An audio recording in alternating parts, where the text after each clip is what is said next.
दिल्ली के ऐतिहासिक मकबरे गुमटी ए शेख अली पे अवैध कब्जे को लेकर सुप्रीम कोर्ट ने कड़ी फटकार लगाई है। सुप्रीम कोर्ट ने DCWA यानी डिफेंस कॉलोनी वेलफेयर एसोसिएशन और आर्कियोलॉजिकल सर्वे ऑफ इंडिया को जो है कड़ी फटकार लगाते हुए नाराज़गी जाहिर की है। और जो सुप्रीम कोर्ट ने कहा है उसने कई बातें बहुत गंभीर कही है। जो पूरा विवाद है आपको पहले वो समझा दें। ये देखिए, ये गुमटी ए शेख अली का पूरा मकबरा है। इसकी अगर बात करें तो ये 700 साल पुराना मकबरा है और ये ऐतिहासिक मकबरा है। और इसी को लेकर जो है यहाँ पर विवाद ये हुआ है कि जो डिफेंस कॉलोनी वेलफेयर एसोसिएशन है उसने यहाँ पर ऑफिस में यहाँ इस मकबरे में अपना ऑफिस का निर्माण कर लिया है, जिसको लेकर पूरा विवाद शुरू हो गया है। और इस पर जो है कोर्ट ने नाराज़गी जाहिर की है। कोर्ट ने ये पूछा है कि आखिर किस तरीके से DCWA ने इस पूरे ऐतिहासिक मकबरे में जो है अब ऑफिस अपना बना लिया और कई सालों से इस पर काम कर रहा है। कोर्ट ने इस पे पूछा है कि आप लोग इस संरचना में कैसे घुस गए, क्या वजह थी, किसके सपोर्ट से आप लोग घुस गए, उसको लेकर कोर्ट ने नाराज़गी जाहिर की है। और इसके जवाब में जब RWA ने उसने ये कहा है कि अगर हम इसमें यहाँ पे ऑफिस अपना नहीं बनाते तो असामाजिक तत्वों के द्वारा इसको नुकसान पहुँचता। इस पूरे तर्क को जो है कोर्ट ने खारिज कर दिया है और कोर्ट ने ASI को भी इस मामले में फटकार लगाई है। कोर्ट ने कहा है कि ASI अपना काम ठीक से नहीं कर रही, वो अपनी जिम्मेदारी नहीं निभा रही है। उसकी निष्क्रियता की वजह से आज एक ऐतिहासिक जो स्थल है वो खतरे में पड़ गया है। कोर्ट ने पूरे मामले को लेकर जो है दोनों को फटकार लगाई है और इसको जो है इस ऑफिस को यहाँ से खाली कराने का आदेश दिया है।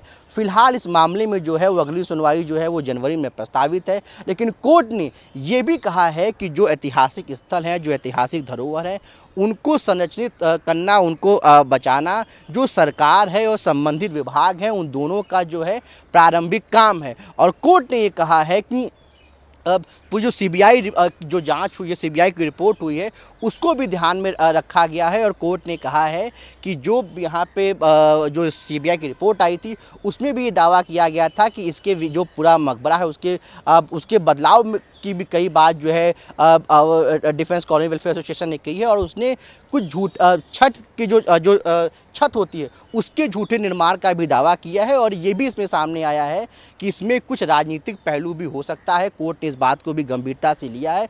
और ये भी सामने आया है कि इसमें एक पूर्व केंद्रीय मंत्री का भी कुछ भूमिका हो सकती है। तो पूरे मामले को लेकर कोर्ट ने नाराजगी जाहिर की है। और ये वही मकबरा जहाँ पर ये के अंदर ये आप देख सकते हैं कि डिफेंस कॉलोनी वेलफेयर एसोसिएशन का ऑफिस है और ये बताया जा रहा है कई सालों से है। और इसी को लेकर कोर्ट ने नाराज़गी जाहिर की है। कोर्ट ने नाराज़गी जाहिर करते हुए RWA से भी ये कहा है कि आप लोग किस तरीके से यहाँ घुस गए और इस ऐतिहासिक जो धरोहर है इसको बचाना सबकी जो है जिम्मेदारी है। इसलिए उसने कहा है कि जो सरकार है और संबंधित विभाग है इस तरह के जो ऐतिहासिक धरोहर है उनको बचाए और उनको संरक्षित करे, और ये उसका प्रारंभिक काम है। इस वक्त हमारे साथ बातचीत करने के लिए हैं डिफेंस कॉलोनी वेलफेयर एसोसिएशन के president major Ranjit Singh. Sir, जो पूरा मसला है आप लोगों का मकबरे में जो आप लोगों ने ऑफिस खोला है उसके कब्जे को लेकर, और कोर्ट ने इसको अवैध बताया है और खाली करने की बात कही है, कोर्ट ने जो कहा है उस पर आपका क्या पक्ष है और आप लोगों का क्या तर्क है? देखो, मैं सीधी बात करता हूँ, जो कोर्ट ने बोला है उसका हम आदर करते हैं। जो भी उन्होंने बोला है हम उसके ख़िलाफ़ तो कभी जा नहीं सकते। डिसिप्लिन हैं, एक्स फौजी हैं, लेकिन शायद एक थोड़ी सी को गलत फहमी वाली बात हो गई, क्योंकि यहाँ पर ये ऑफिस 60 साल से ज़्यादा से है। और मैं तो पहली बारी प्रेसिडेंट बना हूँ 2017 में, तकरीबन 20वां प्रेसिडेंट हूँ। उससे पहले वो सारे बैठे थे। जो मेरे को प्राणों से पता लगा है अब वो ज़्यादातर तो है नहीं, कि जब ये कॉलोनी बन रही थी ये ज़मीन बिल्कुल बंजर थी। ये लैंड अलॉट हुआ है उन फौजियों को जो पाकिस्तान से रेफ्यूजी आए थे तो ये कॉलोनी का लैंड उनको अलॉट हुआ है। जब प्लॉट अलॉट हो रहे थे तो रिहेबिलिटेशन वाले और MES वाले इधर आते थे और अलॉटमेंट होती थी। उनके पास बैठने की जगह नहीं थी क्योंकि सारा बंजर था। तो उनको ये जगह मिली गुमटी, जिसमें आज हम हैं। उन्होंने टेबल कुर्सी लगा के उसमें बैठ के, जब ये कार्रवाई पूरी हो गई, सारे प्लॉट वगैरह आया और वो वहाँ से जाने वाले थे, तब ये एसोसिएशन बन गई। बन गई थी ऑलरेडी। तो उन्होंने एसोसिएशन को बोला हम जा रहे हैं, आप इसको संभाल लीजिए। कोई रिटर्न में नहीं है, कोई ये बात रिटर्न में नहीं है।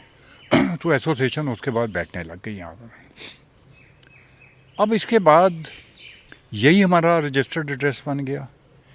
इसी एड्रेस से हम LNDO, MES, MCD सबके साथ यहीं से कॉरेस्पॉन्डेंस कर रहे थे। अब थोड़ा सा हमारे कभी ख्याल में आया नहीं कि भाई एक हम प्रोटेक्टेड मॉन्यूमेंट में बैठे हुए हैं, ये तो हम कभी ना बैठते। अब जैसे ऑनरेबल सुप्रीम कोर्ट ने बोला है, हम उनके अभी ये तो उनकी ऑब्जर्वेशन है, अभी उनके वो फाइनल ऑर्डर आएंगे, जो उसका ऑर्डर होगा हम इमीडिएटली उसको फॉलो करेंगे। कहीं और देख लेंगे अपना ऑफिस सेट करने के लिए, क्योंकि एसोसिएशन ऑफिस के बगैर कॉलोनी चल नहीं सकती। लेकिन साथ साथ ये भी हुआ, आपको मालूम होगा कि प्रोटेक्टेड मॉन्यूमेंट के आसपास 300 मीटर के अंदर कुछ बन नहीं सकता, पर लिया यहाँ पर तो काफ़ी कुछ बन गया। MCD के ऑफिस हैं, मार्केट बनी हुई है, गुरुद्वारा साहब है, मंदिर है। उससे भी हमें थोड़ा सा ये हो गया कि शायद इसमें कोई ये सही को कोई वो दिलचस्पी नहीं है। लेकिन हमने उनसे परमिशन नहीं ली, ये गलती हुई, इसको हम कबूल करते हैं। नई दिल्ली से NDTV इंडिया के लिए कमल कांत के साथ पल्लव मिश्रा।